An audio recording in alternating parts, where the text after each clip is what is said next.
welcome back to my film and TV channel. You're all staying safe and well. We've got a New Zealand psychological horror to look at today, based on Owen Marshall's short story of the same name, and it's titled, great title, The Rule of Jenny Penn. Yes, it's a puppy. It's a puppet.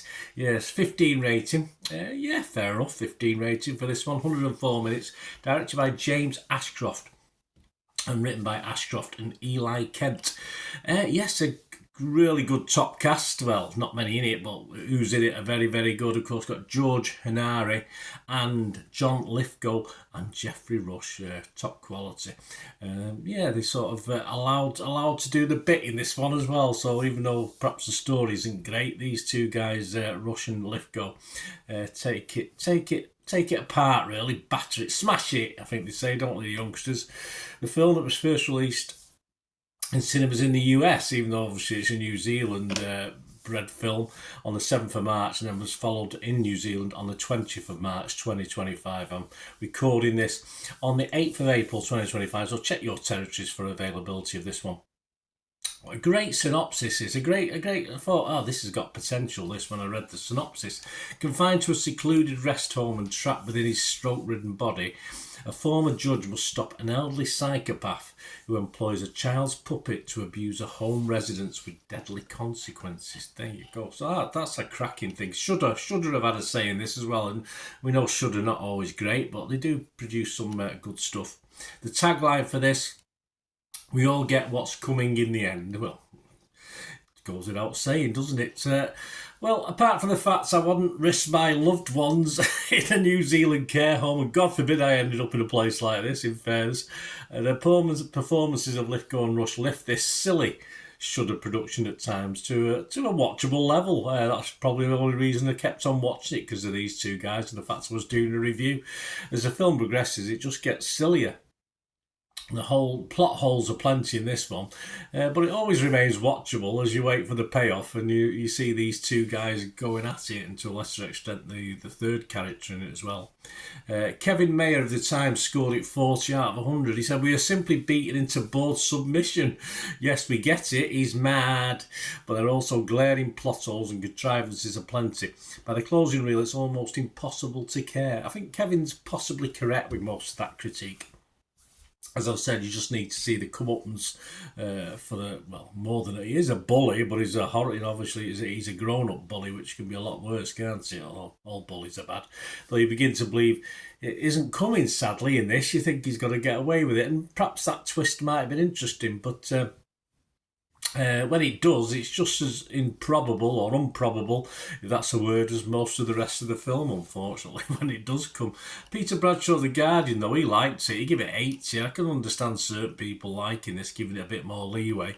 Filmmaker James Ashcroft has created a scary and intimately upsetting psychological horror based on the story by New Zealand author Owen Marshall, set in a care home. A film whose coolly maintained claustrophobic mood and bravura performances make up for the slight narrative blurring towards the end. I thought there was a slight narrative blurring throughout. It was pretty odd throughout for me.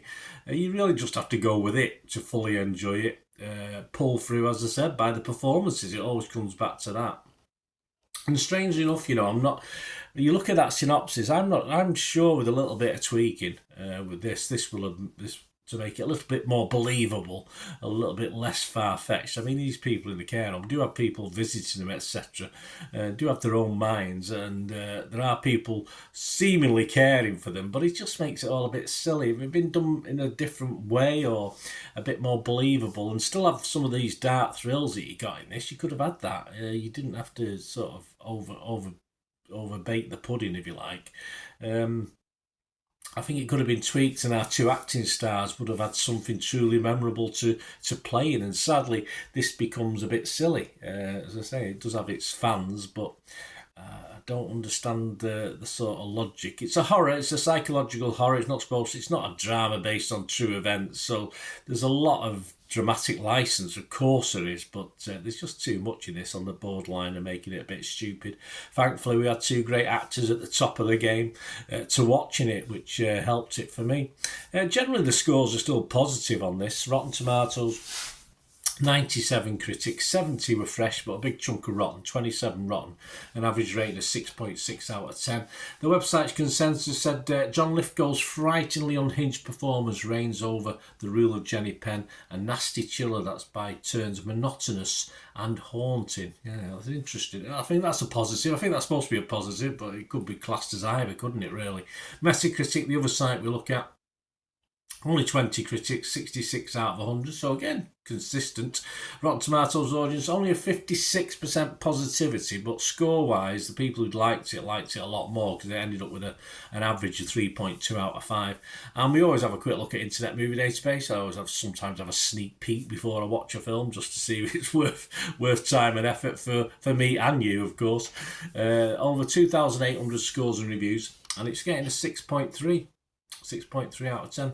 So there you go. As I said, despite my criticism, I am going to give it my watchable score because just for Lithgow and Rush, not particularly the script, which I thought needed much more work and this could have been a cracking psychological horror.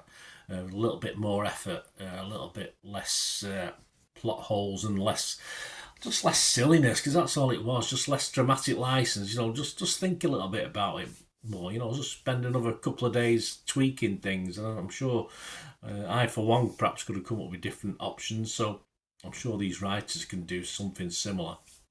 6 out of 10 from me. I was fresh on Rotten Tomatoes purely because of the two actors, main actors, and I was positive on Metacritic again for those reasons. I was almost mixed, but I think it was worth it for these two guys. Just watch these two actors at their peak in this. Absolutely fantastic from Rush and Lithgow in this. I loved it for them two rather than the story.